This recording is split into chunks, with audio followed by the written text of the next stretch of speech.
السلام عليكم ورحمة الله وبركاته. إن الحمد لله نحمده ونستعينه ونستغفره ونعوذ بالله من شرور أنفسنا وسيئات أعمالنا. من يهده الله فلا مضل له ومن يضلل فلا هادي له. أشهد أن لا إله إلا الله وحده لا شريك له وأشهد أن محمدا عبده ورسوله. يا أيها الذين آمنوا اتقوا الله حق تقاته ولا تموتن إلا وأنتم مسلمون. يا أيها الناس اتقوا ربكم الذي خلقكم من نفس واحدة وخلق منها زوجها وبث منهما رجالا كثيرا ونساء واتقوا الله الذي تساءلون به والأرحام إن الله كان عليكم رقيبا. يا أيها الذين آمنوا اتقوا الله وقولوا قولا سديدا يصلح لكم أعمالكم ويغفر لكم ذنوبكم ومن يطع الله ورسوله فقد فاز فوزا عظيما. أما بعد، فإن أصدق الحديث كتاب الله وخير الهدي هدي محمد صلى الله عليه وآله وسلم وشر الأمور محدثاتها فإن كل محدثة بدعة وكل بدعة ضلالة وكل ضلالة في النار. Hadirin sekalian yang saya hormati dan saya muliakan, setelah kita mengetahui penafsiran dari firman Allah Subhanahu wa taala, Iyyaka na'budu wa iyyaka nasta'in. Kepadamu lah ya Allah kami beribadah dan kepadamu lah kami memohon pertolongan. Dan ayat ini mengumpulkan kandungan makna yang sangat mendalam sebagaimana yang telah kita uraikan pada pertemuan yang telah lalu. Dan tatkala seorang hamba menghayati makna ayat Iyyaka na'budu, kepadamu lah ya Allah kami beribadah, wa iyyaka nasta'in, dan kepadamu lah kami memohon pertolongan. Ya, kepadamu lah kami memohon pertolongan. Maka munasabah datang setelahnya. Dia berdoa kepada Allah Subhanahu wa taala apa yang dia butuhkan di dalam kehidupannya. Dan di dalam hadits Abu Hurairah riwayat Bukhari dan Muslim tentang ayat ini, penjelasan tentang hadits qudsi Allah Subhanahu wa taala berfirman, "Qassamtu as-salata baini wa baina 'abdi nisfaini." Saya telah membagi salat, yaitu bacaan surah Al-Fatihah, antara saya dan antara hambaku menjadi dua bagian. Kemudian disebutkan ya, ayat itu dan disebutkan rinciannya dan disebutkan Iyyaka na'budu wa iyyaka nasta'in.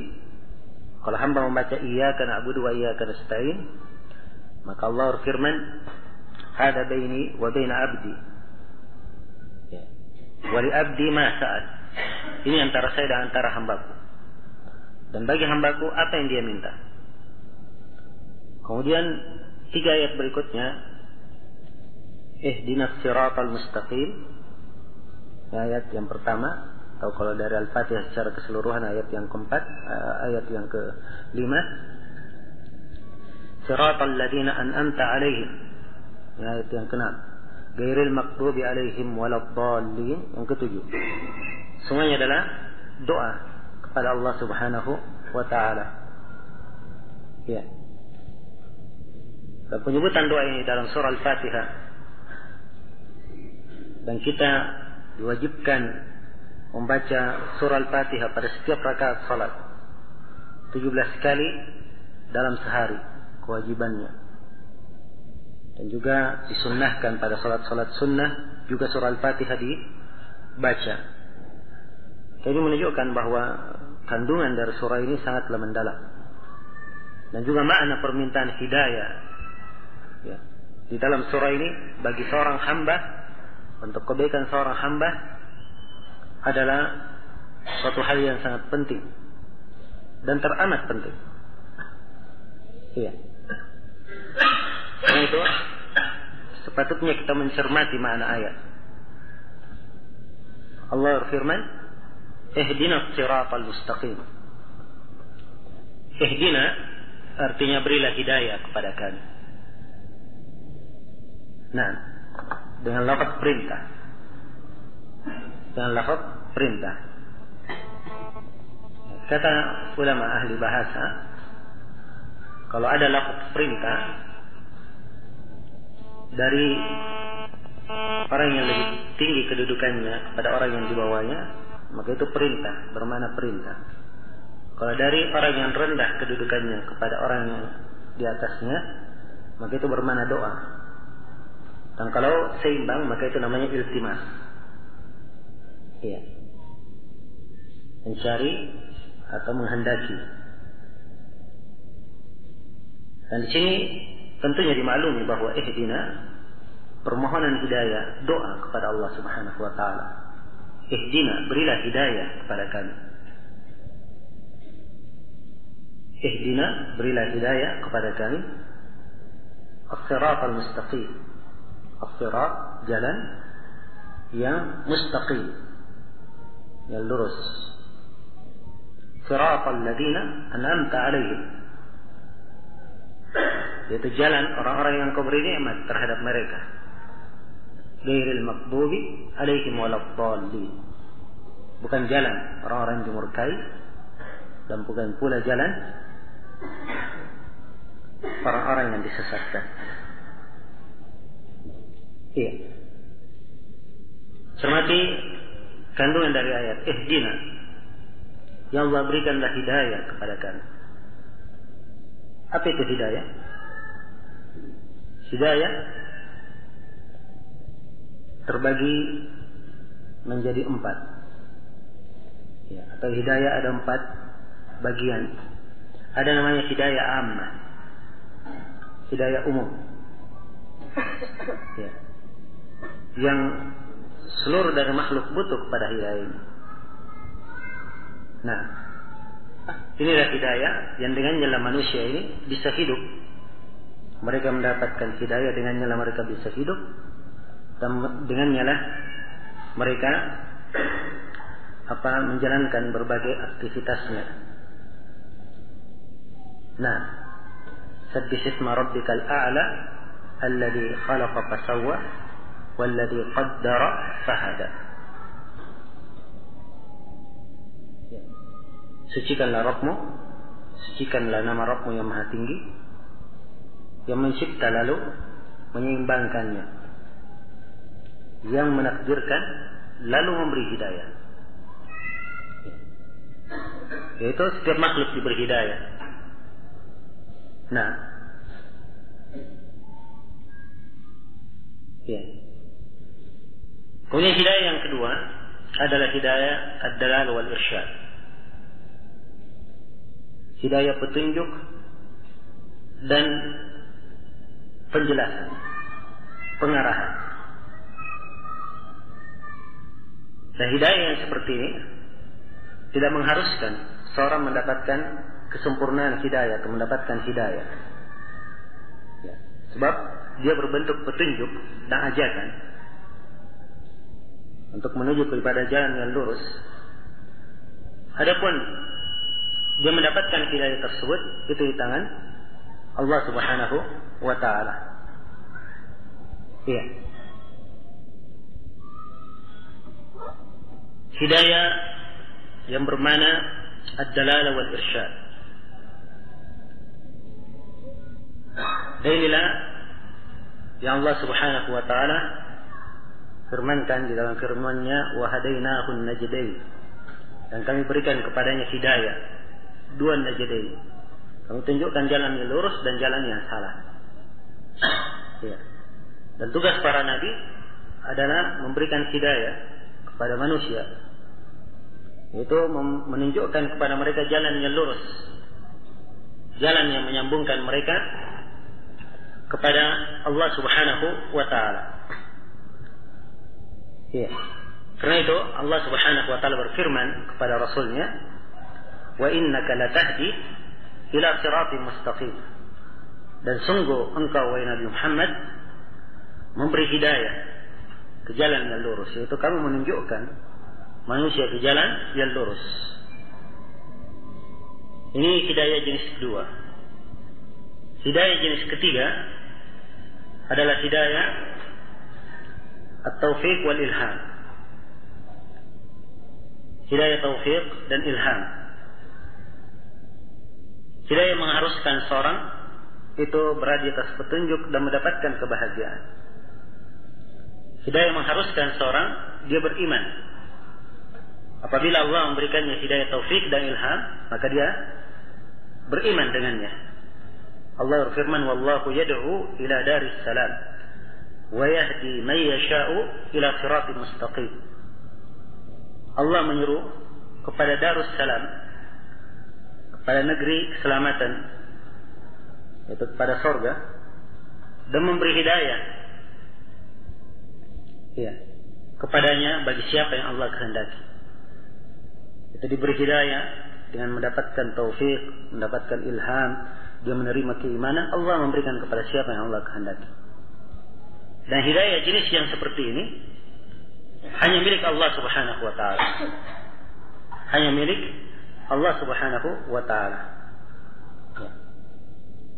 Adapun makhluk, maka dia tidak mampu memberi hidayah kepada yang lainnya. Dalam artian menyebabkan makhluk yang lainnya menjadi beriman dan menerima keislaman atau mendapatkan taufik dan ilham. Itu hak Allah Subhanahu wa taala. Karena itu Allah nafikan hal ini dari nabinya. Allah berfirman, "Innaka la tahdi man ahbabta." Sungguhnya engkau Nabi Muhammad tidak bisa memberi hidayah kepada siapa yang kamu cintai. Dan ini ayat turun teguran kepada Nabi sallallahu alaihi wasallam ketika beliau mendapati pamannya Abu Talib tidak mau menerima keislaman. Maka Nabi ingin mendoakan pamannya, ingin mendoakan pamannya sebagai balasan akan jasa-jasanya terhadap Rasulullah sallallahu alaihi wasallam dan terhadap umat Islam. Sebab dimaklumi bagaimana Abu Talib perlindungannya terhadap Rasulullah sallallahu alaihi wasallam. Maka turunlah ayat ini teguran terhadap Rasulullah sallallahu alaihi wasallam. "Innaka la tahdi man ahbabta." Sungguhnya engkau tidak mampu memberi hidayah kepada siapa yang engkau kehendaki. Dan dengan mengetahui pembagian-pembagian hidayah ini, seorang akan lebih mudah memahami Al-Quran. So kadang ada yang membaca ayat, "Innaka la tahdi ila siratin mustaqim." Engkau Muhammad sungguh memberi hidayah ke jalan yang lurus. Di dalam ayat ini ditetapkan bahwa Nabi memberi hidayah ke jalan yang lurus.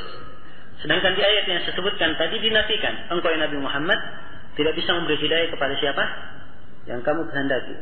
Sepintas lalu orang yang tidak mengerti pembagian hidayah, dia akan sulit memahami atau mengkompromikan kandungan dari dua ayat. Tapi kalau dia memahami pembagian-pembagian hidayah, maka akan dengan mudah dia memahaminya dan mengarahkan maknanya. Bahwa yang diinginkan dengan hidayah pada innaka wa innaka la tahdi ila siratin mustaqim, dan sungguh engkau memberi hidayah ke jalan yang lurus. Hidayah apa yang diinginkan di sini? Hidayah dalal wal irsyad. Hidayah yang bermakna memberi petunjuk dan memberi irsyad. Adapun yang dinafikan, innaka la tahdi man ahbabta, ini hidayah apa? Taufik dan ilham. Ini yang dinafikan. Maka tidak ada pertentangan antara dua hal. Kemudian hidayah jenis yang keempat adalah, dan ini yang paling agungnya, adalah hidayah pada hari kiamat. Hidayah pada hari kiamat. Nah, dan seorang mukmin dia butuh hidayah dari Allah Subhanahu wa taala agar ditunjuki jalan menuju kepada surga. Ditunjuki jalan menuju ke surga. Nah, dan ini butuh hidayah. Demikian pula orang-orang kafir, mereka juga dimasukkan ke dalam neraka karena ketentuan dan hidayah dari Allah Subhanahu wa taala. Tentang orang-orang yang beriman, Allah Subhanahu wa taala berfirman,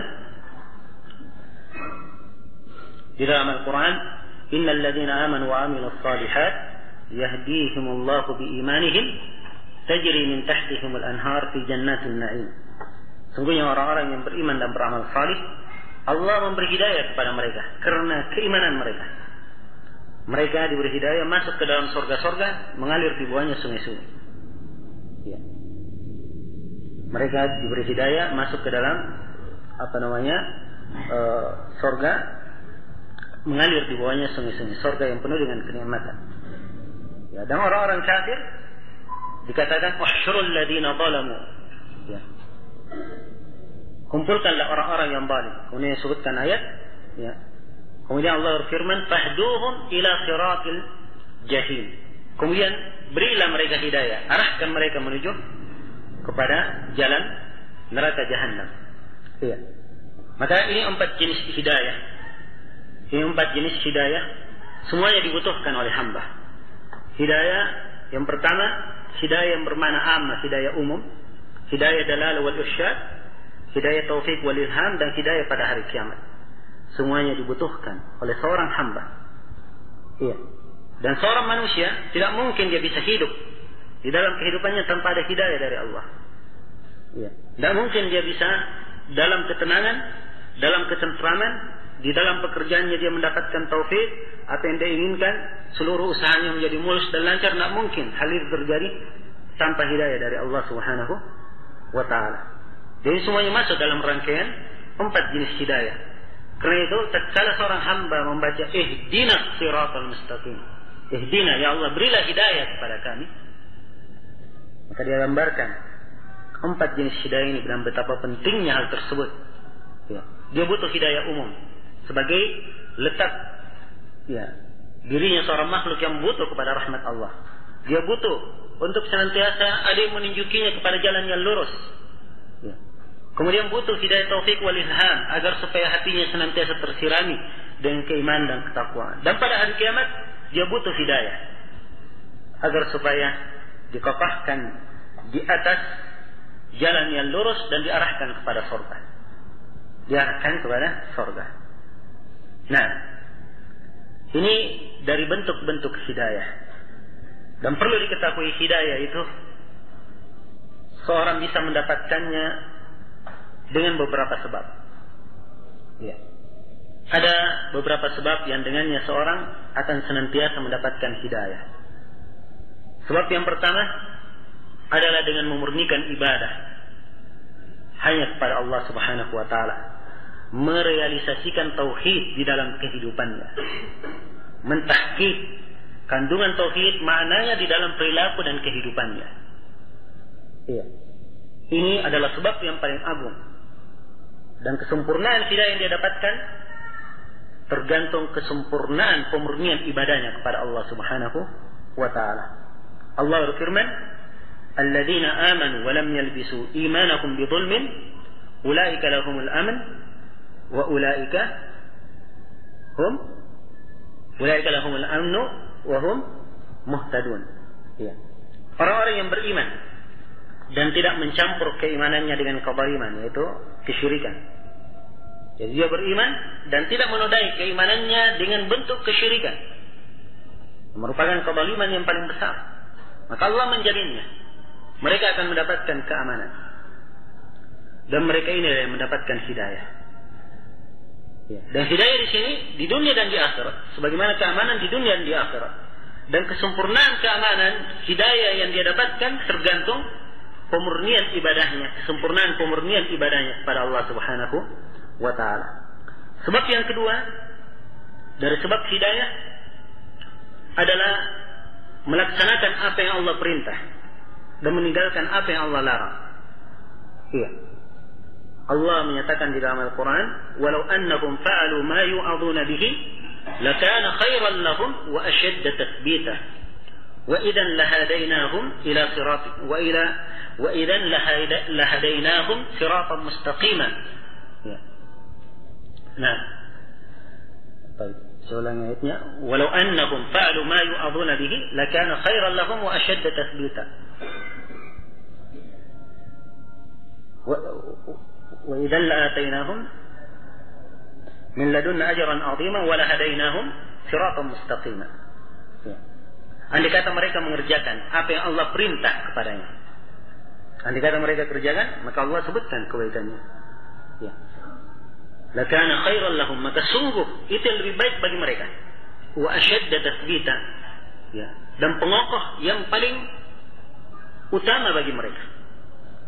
Sebab orang yang beramal dengan ilmunya itu akan mengokohkannya, akan menguatkannya. Kemudian wala adainahum min ladunna ajran 'azima. Sungguh kami akan memberikan kepadanya dari sisi kami pahala yang sangat besar. Kemudian Allah jelaskan wala hadainahum siratan mustaqima, dan sungguh kami akan berikan hidayah kepada mereka menuju ke jalan yang lurus. Ini bagi siapa? Bagi orang yang melaksanakan perintah, ya, beramal dengan apa yang dia ketahui. Sebab yang ketiga dari sebab hidayah adalah bertobat kepada Allah Subhanahu wa taala. Iya. Inna Allah yudhillu man yasha'u wa yahdi ilaihi man anab. Sungguhnya Allah menyesatkan siapa yang Allah kehendaki, dan Allah memberi hidayah kepada siapa yang kembali, siapa yang bertobat kepadanya. Maka taubat dari sebab hidayah. Kalau seorang senantiasa bertobat di dalam kehidupannya, ya, senantiasa mohon ampun akan dosa-dosanya dan kesalahannya, maka ini adalah sebab hidayah. Ya, 3 sebab hidayah ini dikumpulkan juga di dalam 2 ayat di surah Az-Zumar. وَالَّذِينَ اجْتَنَبُوا الطَّاغُوتَ أَن يَعْبُدُوهَا وَأَنَابُوا إِلَى اللَّهِ لَهُمُ الْبُشْرَى وَبَشِّرْ عِبَادِ الَّذِينَ يَسْتَمِعُونَ الْقَوْلَ فَيَتَّبِعُونَ أَحْسَنَهُ أُولَئِكَ الَّذِينَ هَدَاهُمُ اللَّهُ وَأُولَئِكَ هُمْ أُولُو الْأَلْبَابِ. Orang-orang yang menjauhi tagut, mereka tidak beribadat padanya. Ini adalah orang yang memurnikan ibadahnya kepada Allah, tidak pernah beribadat kepada selain Allah, kepada tagut maupun yang lainnya. Dan mereka senantiasa berinabah kepada Allah, kembali kepada Allah.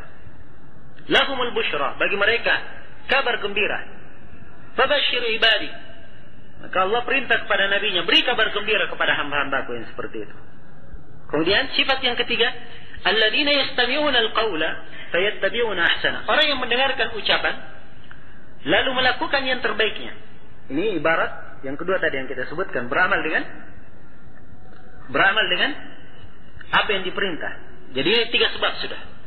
Kalau terkumpul 3 sebab ini, Allah menyatakan ulaika alladzina hadahumullah. Mereka inilah orang-orang yang diberi hidayah oleh Allah Subhanahu wa taala, wa ulaika hum ulul albab. Dan mereka inilah ulul albab. Iya. Ini 3 sebab hidayah. Nah, sebab yang keempat dari sebab hidayah adalah berdoa kepada Allah Subhanahu wa taala, memohon untuk diberi hidayah. Ya. Dan inilah kandungan dari surah Al-Fatihah yang kita baca ini.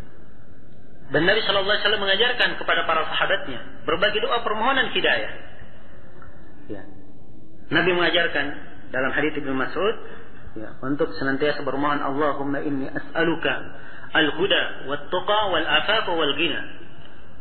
Ya Allah, saya memohon kepadamu al-huda, petunjuk, wal-afafa, kesucian diri. Ya. Al-huda wat-tuqa, ketakwaan, wal-afafa, kesucian diri, wal-ghina, dan rasa cukup.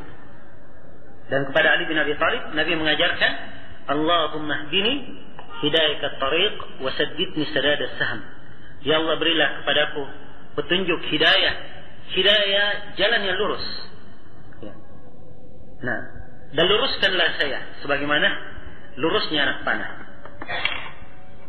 Nah, dan di doa kunut yang diajarkan kepada cucunya Al-Hasan bin Ali, ya, Allahumma hdini fi man hadait.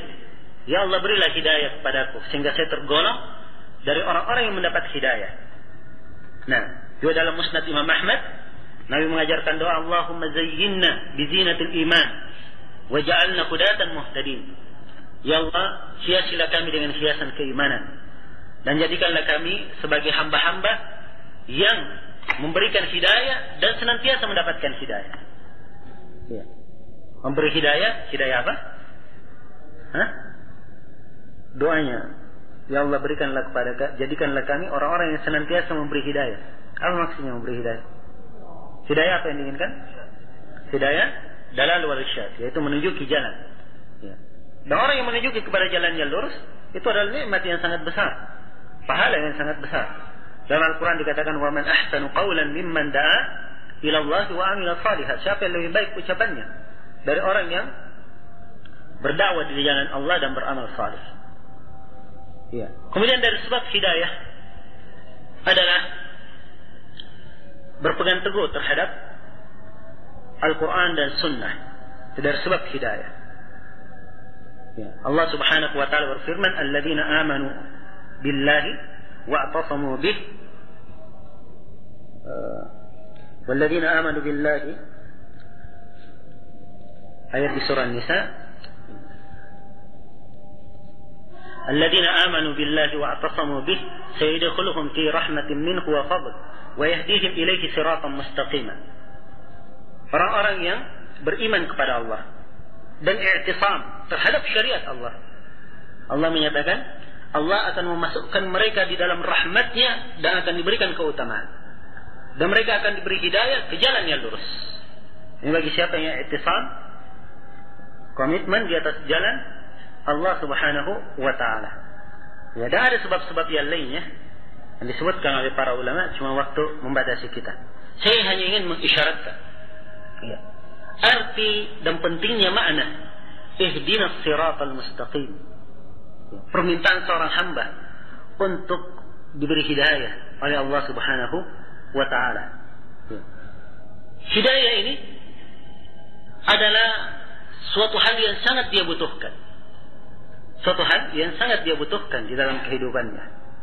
Ya, karena itu seorang jangan sampai merasa dirinya sudah merasa cukup, sudah merasa baik dan tidak butuh lagi untuk mendapatkan hidayah. Tidak, bahkan pada setiap saatnya, karena pentingnya hidayah ini, dia diperintah untuk bermohon di setiap saatnya dalam salat, dalam sehari 17 kali, ya, dalam salat yang diwajibkan, memohon hidayah kepada Allah Subhanahu wa ta'ala.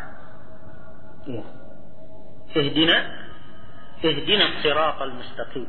Ya Allah, berikanlah hidayah kepada kami menuju as-sirat al-mustaqim. Ya.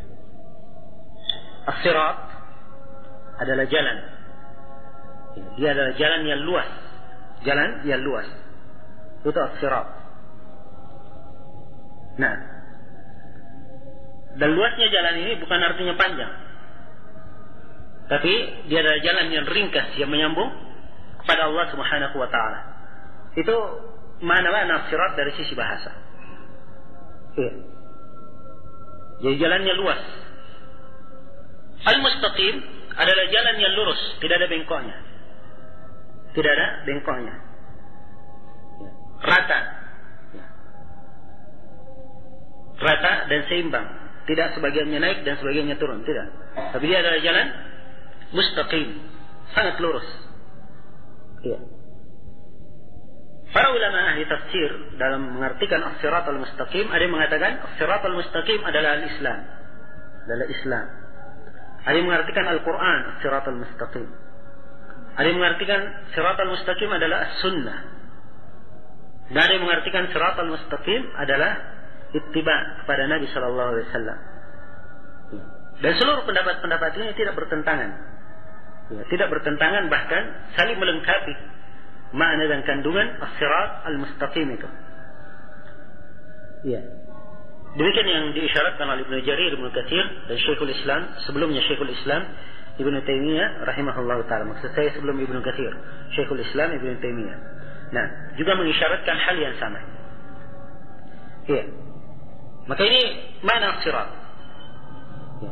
Dia mohon kepada Allah untuk ditunjuki as-sirat al-mustaqim. Ya. Jalan yang lurus itu banyak bentuknya. Kandungannya sangat luas sebab dia mencakup agama itu seluruhnya. Ya. Baik itu berkaitan dengan sisi keimanan, sisi ibadah, sisi yang halal maupun yang haram. Ya. Atau berkaitan dengan muamalah. Ya, berkaitan dengan urusannya secara pribadi, secara di dalam keluarganya, dalam individu. Hal-hal ini semuanya tercakup dalam as-sirat al-mustaqim. Semuanya tercakup dalam as-sirat al-mustaqim. Ya.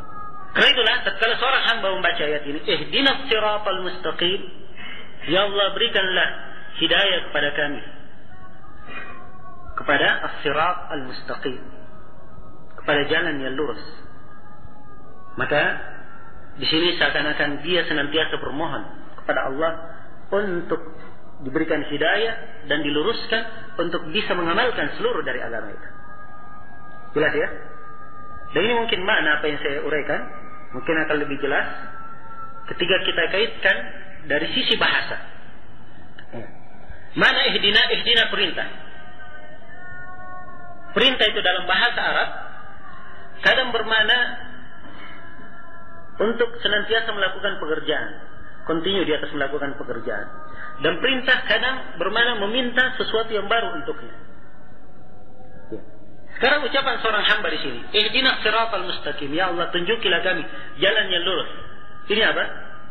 Meminta sesuatu yang baru atau bermakna terus-menerus dikuatkan di atas jalan yang lurus? Hah? Ini dua pendapat di kalangan para ulama. Jelas ya? Ya, kalau dari sisi bahasa semuanya boleh. Kalau dari sisi bahasa. Nah, dan di dalam hal ini dua-duanya boleh. Kenapa? Sebab agama itu as-siratal mustaqim itu luas bentuknya. Dan tidak semua orang saat ini dia telah berjalan dan melaksanakan as-siratal mustaqim. Ya kan? Tidak semua orang sekarang berjalan dan melaksanakan as-siratal mustaqim. Jadi kadang dia butuh tambahan supaya lebih mampu lagi mengamalkan apa-apa yang belum diamalkan. Ya. Dan dia diberi tambahan hidayah, diberi tambahan ilmu, diberi tambahan nikmat, kemudian dia melaksanakan hal tersebut. Iya. Maka dia kadang bermakna ditetapkan di atas sesuatu agar supaya dia sekarang di atas keislaman. Semoga dia dikokohkan di atas keislamannya. Dia sekarang misalnya mengenal sunnah, semoga dia dikokohkan di atas sunnah. Iya. Semoga dia dikokohkan di atas sunnah. Tapi makna yang pertama, bermakna kandungan yang saya sebutkan bermakna dia memohon tambahan, ya. Maka ini makna ini lebih mendekat atau lebih nampak pada konteks ayat. Ya. Lebih nampak pada konteks ayat. Dan ayat ini ihdinas siratal mustaqim, ya Allah berikanlah kepada kami, tunjukilah kami hidayah. Berilah hidayah kepada kami kepada jalan yang lurus. Ya. Ini menunjukkan bahwa jalan yang lurus itu cuma satu. Ya. Karena hanya disebut as-sirat saja dengan kata tunggal. Tidak ada namanya kebenaran punya dua jalan. Ya. Atau kebenaran punya tiga jalan. Tidak. Kebenaran cuma satu jalan saja. Kebenaran cuma satu jalan. Sebab selain dari kebenaran itu adalah kesesatan. Allah menyatakan famada ba'dal haqqi illa dhalal. Ya. Apakah setelah kebenaran itu kecuali kesesatan? Tidak ada setelah kebenaran kecuali kesesatan. Ya. Dan ini menunjukkan kepada kita bahwa jalan agama ini hanyalah satu jalan saja. Dan ini diisyaratkan ya, dalam banyak ayat Al-Quran. Seperti firman Allah Subhanahu wa taala, ya, "Qul hadhihi sabili ad'u ila Allah ala basirah." Katakanlah ini jalanku. Sebut dengan lafaz tunggal. Dan firman-Nya, "Wa anna hadha sirati mustaqiman fattabi'u wa la tattabi'us subul fatafarraqa bikum an sabili." Dan sungguhnya ini adalah jalanku yang lurus, satu jalan. Ikuti jalan tersebut. Dan jangan kalian mengikuti jalan-jalan yang lainnya dari jalan-jalan syaitan sehingga kalian dipalingkan dari jalan Allah yang satu itu. Ya. Karena apa yang nampak di tengah kaum muslimin, ya, khususnya di masa ini dengan banyaknya kelompok-kelompok jamaah-jamaah yang memecah belah mereka, ini semua adalah hal yang ditentang di dalam syariatul Islam. Harusnya kaum muslimin semuanya berada di atas satu garis, berada di atas satu jalan, ya, yaitu di atas tuntunan Al-Quran dan Sunnah Rasulullah SAW, ya, sebagaimana yang diamalkan dan disampaikan oleh para sahabat Rasulullah SAW, generasi terbaik tengah umat ini. Ya. Perlu diketahui bahwa as-sirat itu terbagi dua. Ada sirat hissi dan ada sirat ma'nawi. Ada jalan bermana jalan ma'nawi. Dan ini yang kita uraikan tadi, makna secara umum akan kandungan jalan yang lurus itu apa. Dan ada sirat bermana hissi, apa yang bisa dilihat dengan mata, apa yang disaksikan, yang nyata dan nampak. Ya. Sirat mana yang kedua yang diinginkan di sini adalah jembatan yang dihamparkan di atas punggung neraka Jahannam pada hari kiamat. Itu disebut juga as-sirat. Dan dari keyakinan ahli sunnah wal jamaah yang ditunjukkan oleh Al-Quran dan Sunnah bahwa akan ada jembatan nanti, ada sirat yang sirat ini dihamparkan menuju ke surga. Ya. Sebagai jalan menuju kepada surga. Dan dia dihamparkan di atas neraka Jahannam. Dan neraka Jahannam ini pada hari kiamat didatangkan dalam keadaan ditarik dengan 70.000 tali. Ditarik dengan 70.000 tali. Dan setiap tali yang menariknya, setiap tali ditarik oleh 70.000 malaikat. Ini menunjukkan besarnya neraka Jahannam didatangkan. Kemudian as-sirat dihamparkan di atasnya. Kemudian ada kegelapan di sekitarnya.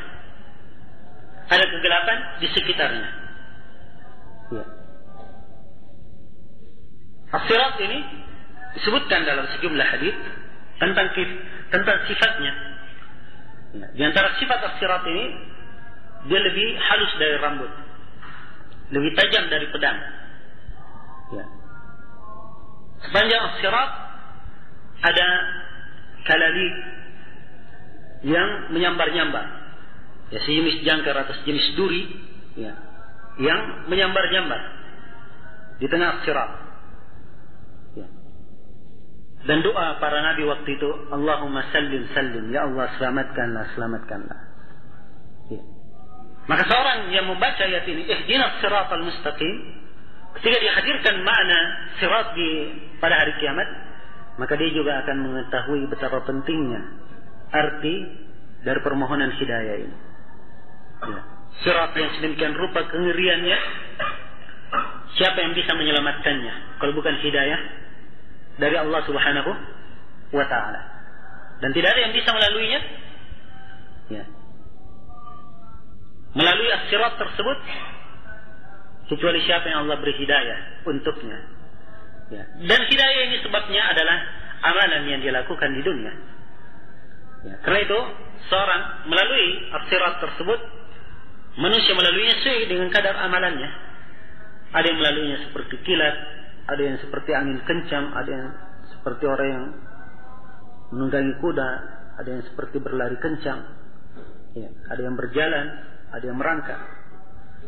Dan yang tidak bisa melaluinya, neraka Jahannam di bawahnya, waliyadzubillah. Nah, ini dari kandungan makna as-sirat. Karena itu, tatkala seorang Muslim membaca ihdinas siratal mustaqim, ya Allah berilah hidayah kepada kami, as-sirat al-mustaqim, dihadirkan dua makna as-sirat ini, makna dalam artian jalan yang lurus dan makna dalam artian jembatan kelak di dunia hari pada hari kiamat. Maka ini akan lebih memberikan kandungan yang mendalam di dalam hatinya kalau dia memahami makna dari ayat itu. Ihdinas siratal mustaqim, siratal ladzina an'amta 'alaihim,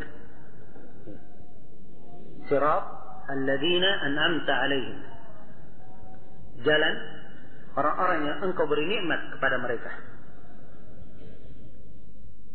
Ghairil maghdubi 'alaihim waladdallin, bukan jalan orang-orang yang dimurkai dan bukan pula jalan orang-orang yang disesatkan. Jadi di sini Allah sebutkan 3 jalan. Yang pertama adalah jalan orang-orang yang Allah beri nikmat. Mereka inilah yang berjalan di atas sirat al-mustaqim. Ini jalan yang pertama. Jalan yang kedua adalah orang-orang yang dimurkai. Jalan orang-orang yang dimurkai. Jalan yang ketiga adalah jalan orang-orang yang disesatkan. Dan kita dimohon atau kita diperintah untuk memohon jalan orang-orang yang diberi nikmat. Dan kita diperintah untuk berlindung dari jalan orang-orang yang dimurkai dan jalan orang-orang yang disesatkan. Iya. Siapakah orang-orang yang diberi nikmat ini? Diterangkan di dalam surah Nisa, "Ulaika alladziina an'ama Allahu 'alaihim minan nabiyyin was-siddiqin wasyuhada'i was-shalihin wa hasuna ulaika rafiqa." Mereka inilah orang-orang yang Allah beri nikmat kepada mereka dari kalangan para nabi, para siddiqin, siddiq orang-orang yang sangat jujur dan membenarkan agama. Ini kriteria yang sangat tinggi ya, seperti kriteria Abu Bakar As-Siddiq. Wasyuhada orang-orang yang mati syahid, was-salihin dan orang-orang yang salih. Itu jalannya orang-orang yang diberi nikmat. Nah, ini memberikan kepada kita faedah bahwa harusnya kita senantiasa memperhatikan jalan orang-orang yang diberi nikmat itu. Kita baca bagaimana kehidupan mereka sehingga kita mengambil pelajaran dari kehidupan mereka. Ya. Membaca sirah para nabi dan para rasul. Ya. Dan membaca sirahnya orang-orang yang terbaik di tengah umat ini, orang-orang yang salih, orang-orang yang mati syahid. Ya. Dan ini akan lebih menguatkan seorang di atas jalan yang lurus. Ya. Ketika disebutkan dua jalan yang lainnya, maka ini mengisyaratkan bahwa jalan yang lurus itu adalah orang yang berilmu dan beramal dengan ilmunya. Ya. Mereka adalah orang yang berilmu dan beramal dengan ilmunya. Adapun orang-orang Yahudi dan orang-orang Nasara, ya. Orang Yahudi mereka dimurkai oleh Allah Subhanahu wa taala. Ya. Dalam banyak ayat disebutkan kemurkaan terhadap mereka. Wa ghadiballahu alaihim, Allah murka terhadap mereka. Kenapa? Sebab mereka itu ya'rifuna al-kitaba kama ya'rifuna abna'ahum. Mereka tahu tentang Alkitab, tahu kitab yang Allah turunkan, sebagaimana mereka kenal anak-anaknya, mereka tahu. Tapi mereka tidak beramal dengannya. Mereka tidak beramal dengannya. Orang-orang Nasara kebalikannya. Orang-orang Nasara kebalikannya. Mereka beramal tanpa ilmu. Mereka beramal tanpa ilmu. Adapun orang-orang yang berada di atas jalan yang lurus, di atas sirat al-mustaqim, jalannya orang-orang yang diberi nikmat, dia berilmu dan beramal dengan apa yang dia ketahui. Kalau dia beramal dengan sesuatu, pasti dilandasi di atas ilmu. Iya. Karena itu Allah Subhanahu wa taala berfirman di ayat yang lain, "Fa'lam annahu la ilaha illallah wastaghfir li dzambik." Ketahuilah bahwa tidak ada yang berhak diibadahi kecuali Allah. Pertama, ketahuilah, perintah untuk mengetahui, untuk berilmu tentang la ilaha illallah. Setelah itu baru diperintah untuk beramal, wastaghfir li dzambik. Kemudian bermohonlah kamu. Jadi ini kandungan dari ayat. Siratal ladzina an'amta 'alaihim. Jalan orang-orang yang engkau beri nikmat kepada mereka. Ghairil maghdubi 'alaihim waladdallin. Ini menunjukkan bahwa seorang muslim harus berlepas dari jalannya orang-orang Yahudi dan Nasara. Tidak boleh ada di dalam kehidupan seorang muslim dari kebiasaan Yahudi dan Nasara. Dan ini juga menunjukkan bahwa seorang muslim harus memusuhi agama Yahudi dan Nasara. Karena agama mereka tidak dibangun di atas petunjuk yang benar. Tidak dibangun di atas petunjuk yang benar. Mereka sudah merubah kitab-kitab mereka. Walaupun sebagian dari mereka misalnya, anggap sebagian dari mereka masih ada yang berada di atas kitab aslinya yang belum dirubah. Kalau mereka tidak beriman kepada Nabi Muhammad, juga tetap dikatakan penghuni neraka. Seperti Rasulullah SAW bersabda, "La yasma'u bi Yahudiyyun wala Nasraniyyun, thumma la yu'minu bima ji'tu bihi illa kana min ahli an-nar." Tidak ada seorang Yahudi dan Nasara mendengar saya diutus, kemudian dia tidak beriman, pasti dia termasuk penduduk neraka. Ya. Maka tidak boleh menyerupai orang-orang Yahudi dan Nasara dalam apapun yang merupakan kebiasaan dan agama mereka. Sebab Rasulullah sallallahu alaihi wasallam bersabda, "Man tashabbaha biqaumin fa huwa minhum." Siapa yang menyerupai satu kaum, maka dia termasuk dari kaum tersebut. Ya. Dan di dalam ayat juga menunjukkan bahayanya berilmu tanpa diamalkan. Juga menunjukkan kebalikannya, bahayanya beramal tanpa ilmu. Dan menunjukkan bahwa jalan orang-orang yang lurus atau orang-orang yang dapat hidayah di atas as-siratal mustaqim, mereka berilmu dan beramal, ya beramal dengan ilmu. Iya. Ihdina as-siratal mustaqim, siratal ladzina an'amta 'alaihim. Siratal ladzina an'amta 'alaihim. Ini menunjukkan bahwa seorang yang berada, yang berilmu dan beramal dengan ilmunya itu adalah suatu nikmat. Ya. Suatu nikmat yang sangat besar dari Allah Subhanahu wa taala. Ya. Dan ini menunjukkan bahwa nikmat agama itu lebih besar artinya daripada nikmat dunia. Ya. Sebab di dalam ayat tidak ada permintaan dunia, yang ada hanya permintaan berkaitan dengan memperbaiki seluruh masalah agama, dan tercakup di dalamnya kalau baik agamanya, maka akan baik pula dunianya. Ya. Ikut pula di dalamnya. Karena itu tatkala Allah menyebutkan kesempurnaan nikmat untuk umat Islam, ya, Allah hanya menyebutkan kesempurnaan agama. Al-yawma akmaltu lakum dinakum wa atmamtu alaikum ni'mati wa raditu lakum al-Islam dinan. Pada hari ini telah kusempurnakan agama kalian, telah kucukupkan nikmatku atas kalian, dan saya telah ridha Islam sebagai agama kalian. Ya. Dunia tidak ada artinya dibandingkan dengan nikmat agama. Ya. Bahkan tidak bisa dinilai sama sekali dengan nikmat agama. Rasulullah sallallahu alaihi wasallam pernah mengibaratkan dunia. Bagaimana nilainya? Ya. Dalam sebuah hadis yang diriwayatkan oleh Imam Muslim, beliau berjalan bersama para sahabatnya. Ya. Melalui sebuah pasar, kemudian beliau mendapatkan bangkai kambing kecil, cacat telinganya. Maka beliau angkat bangkai kambing ini, beliau katakan kepada para sahabatnya, siapa di antara kalian yang ingin beli bangkai ini dengan harga 1 dirham? 1 dirham 1 mata uang perak, murah harganya. Maka kata para sahabat, ya Rasulullah, ya, dia ini bangkai. Ya, kami diberi pun tanpa beli belum tentu kami ambil. Apalagi kalau mau dibeli 1 dirham. Maka Nabi sallallahu alaihi wasallam berkata, kalau begitu ambil saja. Siapa yang mau mengambilnya gratis? Ya. Maka para sahabat menjawab, ya Rasulullah, kalau dia hidup pun belum tentu kami akan mengambilnya, sebab dia adalah kambing yang cacat. Ya. Maka Nabi sallallahu alaihi wasallam bersabda, wallahi lad dunya ahwanu 'inda Allah min hadhihi al-bahimah. Kata beliau, demi Allah, sungguhnya dunia di sisi Allah lebih hina daripada bangkai. Ya. Itulah perumpamaan dunia yang banyak dikejar oleh manusia, ya, dengan mengorbankan agamanya, dengan merugikan orang lain, ya, dan kadang dengan berbuat kerusakan di muka bumi.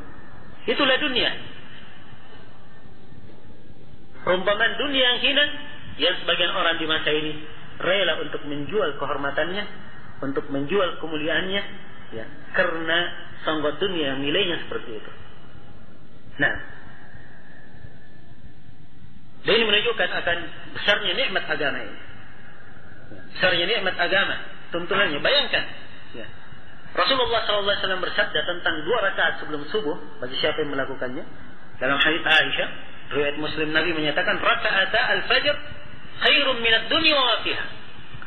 2 rakaat subuh pahalanya lebih baik daripada dunia dan seisinya. Ya. 2 rakaat subuh pahalanya lebih baik daripada dunia dan seisinya. Nah, karena itulah seorang hamba hendaknya senantiasa mengingat nikmat ini. Ya. Dia ingat bahwa nikmat ini disandarkan kepada Allah. Dan ini isyarat, ya, bahwa hendaknya kita senantiasa bersyukur kepada Allah akan atas segala nikmat dan karunia yang Allah anugerahkan kepada kita. Siratal ladzina an'amta 'alaihim, jalan orang-orang yang Allah beri nikmat kepada mereka. Ghairil maghdubi 'alaihim, bukan jalan orang-orang yang dimurkai, Ya, walad dhalin, dan bukan pula jalan orang-orang yang disesatkan. Nah, di dalam surah Al-Fatihah ini telah kita sebutkan, ya ada beberapa bacaannya, dan khususnya di sini ada 3 kalimat yang berbeda beraneka ragam bacaan para al-qurra dalam membacanya. Pertama pada kalimat Maliki Yaumiddin, ada yang membacanya Maliki Yaumiddin, ada yang Malik dan Maliki Yaumiddin. Ya. Demikian pula As-Sirat, ada yang membacanya pakai sin, As-Sirat, pakai sin, bukan pakai fa. Kemudian alaihim, hanya ada yang mendhamma, ada yang mengkasrahnya. Dan ini bacaan-bacaan semuanya diajarkan oleh Nabi sallallahu alaihi wasallam, tapi dengan jalur-jalur tertentu. Bacaan mempunyai hukum-hukum tertentu di dalam membacanya. Ya, adapun kita, ya, kita hanya membaca apa yang kita baca di negeri ini. Ya, apa yang kita baca di negeri ini. Ya, di depan orang umum jangan membaca bacaan-bacaan selain dari bacaan yang masyhur di negeri ini. Dipahami, dan kita membaca dari jalan dari Asim. Itu yang hendaknya dibaca. Nah, jelas ya. Cuman saya jelaskan hal ini supaya untuk memberikan wawasan bahwa bacaan Al-Quran itu Nabi mengajarkannya dengan beberapa bacaan. Ya. Mungkin kalau kita sholat, ya, misalnya di negeri yang tidak memakai bacaan hafs dari Asim, misalnya anggaplah di Aljazair misalnya memakai riwayat Warsh, misalnya di Maroko sana pakai Warsh, mereka membaca Maliki Yaumiddin. Nah, demikian pula di Libya misalnya pakai Qalun, ya, dengan bacaan Qalun, mereka juga baca Maliki Yaumiddin. Tapi kita di sini membacanya Maliki Yaumiddin. Bacanya Maliki Yaumiddin. Mungkin kalau ada yang baca Maliki Yaumiddin nanti akan ditegur oleh orang-orang umum di belakangnya yang tidak mengerti masalah. Ya. Nah, jadi berkaitan dengan bacaan-bacaan di surah Al-Fatihah, dan itulah dari kesempurnaan Al-Quran, ada bacaan-bacaan ya padanya, dan sebagian dari bacaan ini kadang memberikan tambahan makna. Jadi ini insyaallah taala akan datang nanti kita uraikan sebagian darinya, walaupun saya sebenarnya tidak ingin terlalu banyak menguraikan tentang qiraat, kecuali kalau penting dan ada tambahan arti makna, maka insyaallah taala kita akan menguraikannya. Masih ada sejumlah pembahasan berkaitan dengan surah Al-Fatihah secara umum, insyaallah taala kita lengkapi nanti pada pertemuan yang akan datang. Apakah termasuk hidayah jika seorang melakukan sholat 5 waktu tapi dia tetap melakukan dosa seperti tetap merokok? Ya, sekarang masalah merokok, ada sebagian orang tidak tahu bahwa merokok itu haram. Ya. Sebagian orang berkata, ada yang menganggap bahwa rokok itu cuma ya memang tidak bagus buat kesehatan, tapi tidak apa-apa, bukan haram, hukum makruh. Yang pertama sampaikan kepadanya penjelasan ya bahwa rokok itu adalah haram. Nah, sebab di dalamnya ada membuang-buang harta, mengantar diri ke jalan kebinasaan, bisa mencelakakan diri, juga mengganggu orang lain yang tidak merokok dengan asapnya. Ya, sebutkan dalil-dalil tentang haramnya hal tersebut. Kalau memang dia tahu dan dia tetap melakukannya, maka ini menunjukkan bahwa kadang ya dia di dalam hal ini kurang memahami makna hidayah di dalam bacaan yang dia baca. Ya. Nah, dan di sisi lain, ya seorang di dalam meninggalkan dosa dan mendapatkan hidayah petunjuk, Allah Subhanahu wa taala tidak menyergankannya. Dalam artian tidak semua orang yang meminta hidayah secara umum kemudian dia diberikan, pada saat juga untuk menyempurnakannya. Mungkin ada sebagian kekurangan, ya, dan lain sebagainya. Bagaimana cara menjawab orang yang mengatakan bahwa seorang itu belum dikatakan ikhlas kalau dia beribadah masih mengharap surga atau karena takut kepada neraka? Ya, itu ucapan orang-orang sufi yang tidak mengerti agama. Nah, tidak bertentangan dengan keikhlasan itu. Mengharap surga, takut karena neraka tidak bertentangan dengan keikhlasan. Bahkan itu adalah hal yang merupakan maksudnya untuk beribadah. Dan Allah menjelaskan di dalam Al-Quran, ya, bahwa siapa yang beribadah kepadanya maka diberi surga. Ya, siapa yang takut kepadanya juga diberi surga. Ya, kemudian orang yang beribadah dalam keadaan takut kepada neraka, ya, disebutkan pahalanya. Ya, seluruh hal ini menunjukkan bahwa ibadah dibangun di atas dua hal itu. Dibangun di atas harapan dan dibangun di atas rasa takut. Ya, dan itu bagian dari ibadah, bagian dari ibadah. Karena itulah apa yang diucapkan di sini itu dari bentuk kejahilan dan tidak mengerti apa makna ibadah. Tidak mengerti apa makna ibadah. Nah, ayat menafsirkan ayat siratal ladzina an'amta 'alaihim ghairil maghdubi 'alaihim waladdallin. Jalan orang yang diberi nikmat adalah para nabi dan sahabatnya. Jalan orang yang dimurkai dan sesat adalah musuh nabi dan pengikutnya. Apa penafsiran ini dalilnya? Ini penafsiran yang disebut di sini itu penafsiran namanya bil lazim. Ya, dalam istilah penafsiran. Dia mengambil makna keharusan dari ayat itu. Keharusan dari ayat itu. Jadi kalau jalannya orang-orang yang diberi nikmat, ya memang paling pertama masuk di dalamnya adalah para sahabat, Nabi dan para sahabat. Yang paling pertama masuk di dalamnya. Orang yang dimurkai dan orang yang disesatkan, ya, ini asalnya untuk Yahudi dan Nasara dan masuk juga di dalamnya dari golongan umat Islam yang mirip dengan mereka. Ya, karena itu kata Sufyan ibn Uyainah, "Man fasada min ulama'ina fa fihi syabahun bil Yahudi, wa man fasada min ubadina fa fihi syabahun bin Nasara." Siapa yang rusak dari ulama kita, kata Sufyan, maka padanya ada kemiripan dengan orang-orang Yahudi. Sebab dia berilmu, ada kerusakan. Itu artinya dia tidak beramal dengan ilmunya. Maka ada kemiripan dengan orang Yahudi. Wa fasada min ubadina fatihi syabahun bin Nasara. Siapa yang rusak dari ahli ibadah kami, ahli ibadah kita, dia ahli ibadah tapi ada kesalahan dalam ibadahnya. Itu berarti dia beramal tanpa ilmu. Maka padanya ada keserupaan dengan orang Nasara. Nah, ada hadits yang mensyariatkan untuk membatalkan salat sunnah ketika telah qamat. Untuk salat wajib bersifat dalam masjid luar masjid. Bagaimana dengan orang yang mendengar iqamah telah ditegakkan sementara dia salat di rumahnya? Ya, itu hadis berlaku umum untuk yang di dalam masjid maupun di luar masjid. Sebab di dalam hadis dikatakan tidak uqimatis salatu fala salata illa al-maktubah. Apabila telah dikumandangkan qamat atau telah ditegakkan salat, tidak ada salat kecuali maktubah. Dan ini bagi siapa yang wajib untuk menghadiri masjid? Apakah di dalam masjid atau di rumahnya? Di rumahnya. Nah, bagaimana jika seorang ingin mengakikah anak laki-lakinya, tapi dia hanya memiliki kemampuan cuma 1 ekor kambing, sedangkan anak laki-laki senang 2 ekor? Ya, kalau dia cuma punya kemampuan 1, tidak apa-apa insyaallah. Fattaqullaha mastata'tum. Bertakwalah kepada Allah sesuai dengan kemampuan kalian. Sampai di mana batasan kita boleh memukul orang yang bersalah?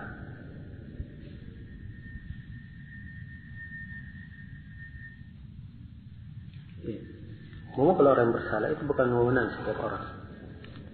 Nah, tergantung jenis kesalahannya, di mana dia bersalah, ya, di mana dia bersalah, itu semuanya ada kaitannya. Ya, asalnya penegakan hukum itu kembali kepada wewenang penguasa. Asalnya. Namun memberikan pukulan, ya, semisal dengan dilihat keadaannya di mana. Kadang dia di sebuah pendidikan misalnya di sekolahan, ya, kadang ada izin seorang guru memukul muridnya kalau memang ada kesalahan, ya, sebagai bentuk pendidikan kalau dipandang itu perlu. Jadi ini pertanyaan jawabannya ya tergantung bagaimana penggambaran keadaan. Bagaimana nasihatnya tentang pedagang yang selalu menunda sholat wajibnya dan cepat datang ke pasar dan lama pulang dari pasar? Ya, itu dari sebab masalah sebenarnya, dari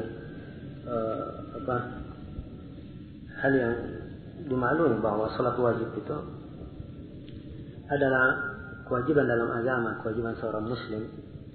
Ya, demikian pula menghadiri sholat berjamaah. Sholat berjamaah itu tidak boleh dikatakan tidak dihadiri atau mendapat udzur lantaran dia sibuk dengan dagang atau ada pekerjaan. Tidak. Dan apabila telah dikumandangkan adzan, seluruh pekerjaan ditinggalkan. Seluruh pekerjaan ditinggalkan. Nah, kemudian asar itu Nabi Shallallahu Alaihi Wasallam telah menyebutkan yang paling baiknya adalah orang yang datang belakangan dan cepat kembali, itu yang paling baiknya. Dan menjadi ukuran pada seorang harusnya diingat itu berkahnya. Ya, berkah itu penting di dalam rezeki. Kadang yang sedikit bisa menjadi banyak karena Allah memberkainya. Karena Allah memberkainya. Kadang yang banyak ya terasa sedikit dan tidak ada nilainya karena tidak ada berkah padanya. Tidak ada berkah padanya. Ya, karena itu sepanjang seorang menjaga dirinya dalam amalannya, dalam muamalahnya, dia ingin mendapatkan ridha Allah, ya, ikhlas di dalamnya, dia niatkan dengan yang baik, misalnya dia berdagang, dia niatkan dengannya dapat rezeki supaya dia bisa menunaikan kewajibannya sebagai kepala rumah tangga, sudah dapat pahala. Atau dia bisa menggunakannya untuk tetap menjalankan ibadah, dia juga sudah dapat pahala dengan niat yang baik. Dan hal-hal yang seperti ini hendaknya dikembangkan dan senantiasa dia periksa pada dirinya. Apakah menceritakan kekurangan, kesalahan, kejelekan orang lain yang permasalahan tersebut masalah dunia termasuk menggibah? Iya. Kalau hal tersebut tidak disenangi oleh saudaranya, menjelekkannya dalam perkara apapun, maka itu termasuk ghibah. Sebab ghibah kata Nabi sallallahu alaihi wasallam, "Dzikruka akhaka bima yakrah." Engkau menyebut saudaramu dengan sesuatu yang dia tidak senangi.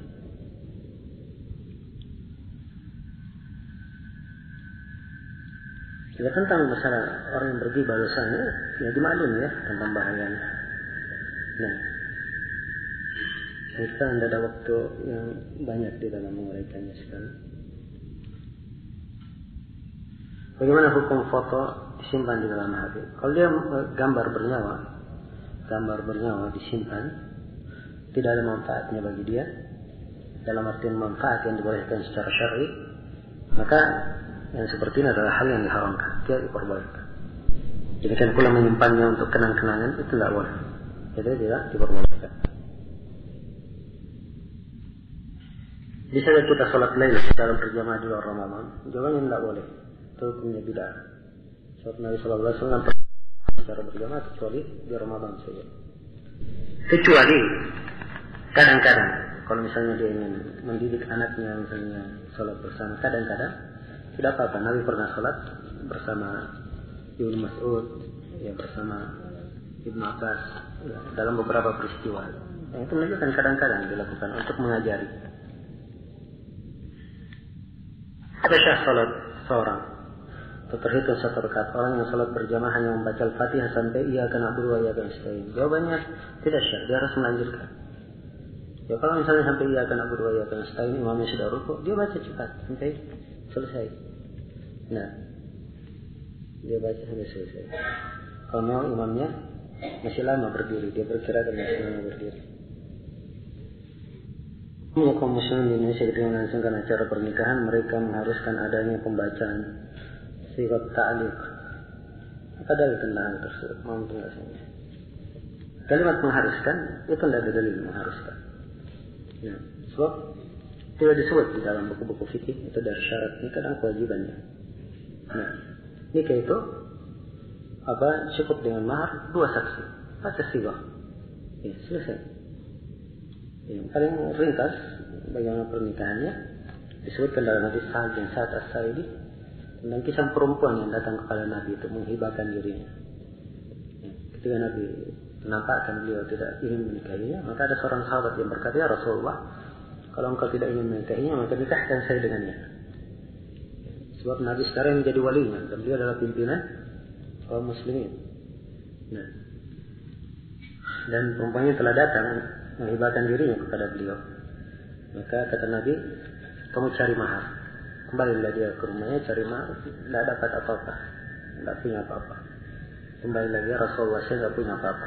Kata beliau, "Iltamis walau khataman min hadid." Cari mahar walaupun itu cincin dari besi. Kembali dia cari mahar, tidak dapat apa-apa.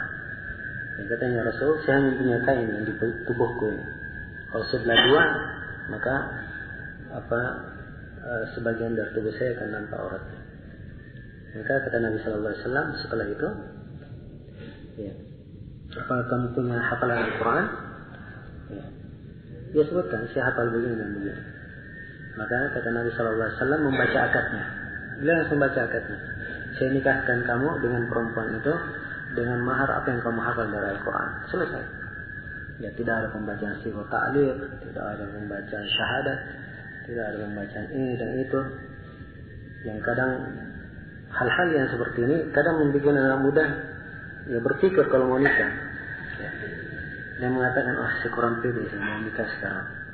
Ya, saya belum bisa baca Al-Quran. Ya, ada yang mengatakan, berat kalau mau nikah itu si anu nikah 2 jam baru selesai. Ya. Dia akhirnya memberatkan. Kerusakannya jatuhkan dalam perbuatan-perbuatan yang kalau tidak nikah ya jatuh ke dalam perbuatan yang diharamkan di dalam syariat. Ada sebagian dari masyarakat disampaikan hadis tentang bahaya pergi ke dukun, lalu mereka mengatakan bahwa yang dilarangkan cuma datang bertanya tentang perkara gaib dan membenarkannya. Kami hanya datang untuk berobat. Ya berobat apa yang diinginkan? Ya, dan ini perlu diinginkan ya bahwa dukun di kalimat dukun di Indonesia itu agak luas penggunaannya. Ada dukun beranak, iya. Dukun beranak artinya ya perempuan bidan misalnya untuk beranak. Memang untuk membantu saya melahirkan. Disebut dukun juga. Ya. Kalau diinginkan dukun bermakna yang tahu gaib, ya, atau ada bantuan dengan kerjasama dengan jin, itu yang dia datangi. Maka ini walaupun dengan maksud berobat tidak boleh. Jelas ya? Boleh menegakkan jemaah kedua di suatu masjid yang telah dilaksanakan salat berjamaah. Jawabannya boleh. Jawabannya boleh. Menurut pendapat jumhurul ulama. Nah, itu pendapat yang kuat yang dipegang oleh kebanyakan para sahabat dan kebanyakan ulama. Sampai di masa ini kebanyakan ulama kita juga berpendapat boleh. Syekh bin Baz, Syekh bin Utsaimin, Syekh Al-Albani, Syekh Mukbil, Syekh Ahmad An-Nabi, Syekh Zaid dan lain-lainnya semuanya berpendapat boleh. Apa hukumnya bermakmum di belakang seorang imam yang bacaan Fatihahnya kurang enak didengar? Ya kalau kurang enak didengar saja, itu tidak cukup ya. Nah, dari sini dikatakan tidak jelas penyebutan makhrajnya. Apa kalimat tidak jelas? Ya. Kalau bacaan Al-Fatihahnya tidak syah, membatalkan salatnya, tidak syah, seperti dia menambah huruf, mengurangi huruf, ya, atau mengganti huruf dengan huruf lainnya, ya, maka ini tidak syah salat di belakangnya. Kalau memang baca Al-Fatihahnya tidak syah, tapi kalau hanya sekedar kurang enak didengar, kurang jelas, itu bukan alasan. Ya. Ya. Apakah larangan salat di WC? Ada juga larangan salat menghadapnya.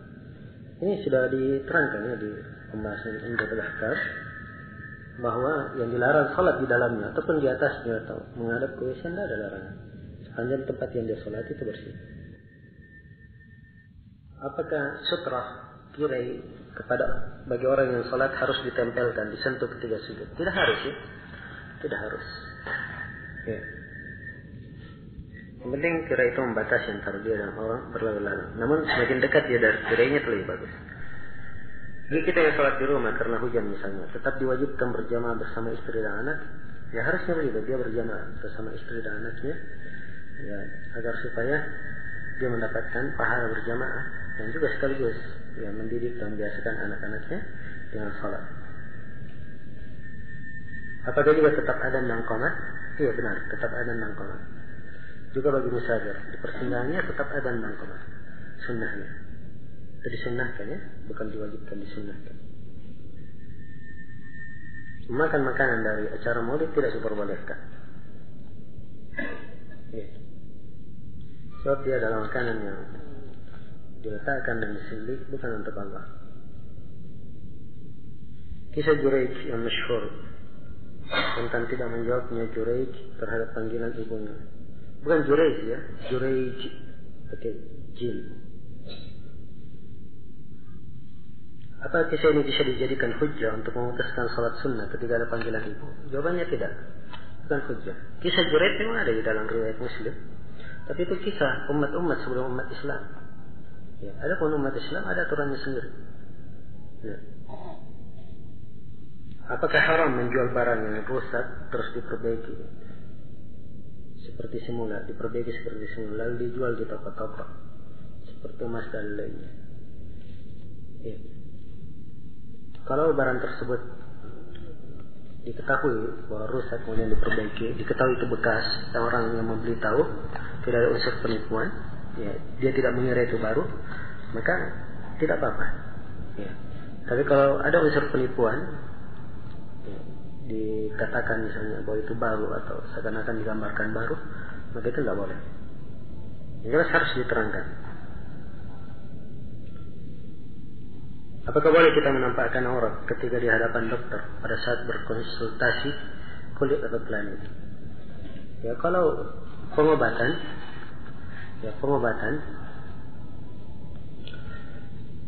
dan dia butuh akan pengobatan tersebut, maka tidak apa-apa dia menampakkan sebagian auratnya sesuai dengan kadar keperluan, sesuai dengan hajat saja. Ya. Sesuai dengan hajat. Jelas? So, larangan memandang kepada aurat itu mimbab sajd dariah, dari sisi menahan pintu untuk mengarah kepada perbuatan zina. Ya, jelas? Dan yang seperti ini dibolehkan kalau ada keperluan. Seperti misalnya melihat kepada perempuan bukan mahram, haram hukumnya. Tapi kapan ada keperluan secara syar'i dibolehkan, seperti nabar misalnya, untuk bagi siapa yang mau menikahkannya dibolehkan ala qadril hajah, sesuai dengan keperluannya. Nah, demikian pula berobat. Ya, berobat, maka dia boleh menampakkan auratnya sesuai dengan keperluan, sesuai dengan kebutuhan, kadar hajat saja. Setelah itu dia tutup. Ya, wallahu ta'ala alam. Subhanakallahumma wa bihamdik, asyhadu an la ilaha illa anta, astaghfiruka wa atubu ilaik. Walhamdulillahirabbil alamin. Wassalamualaikum warahmatullahi wabarakatuh.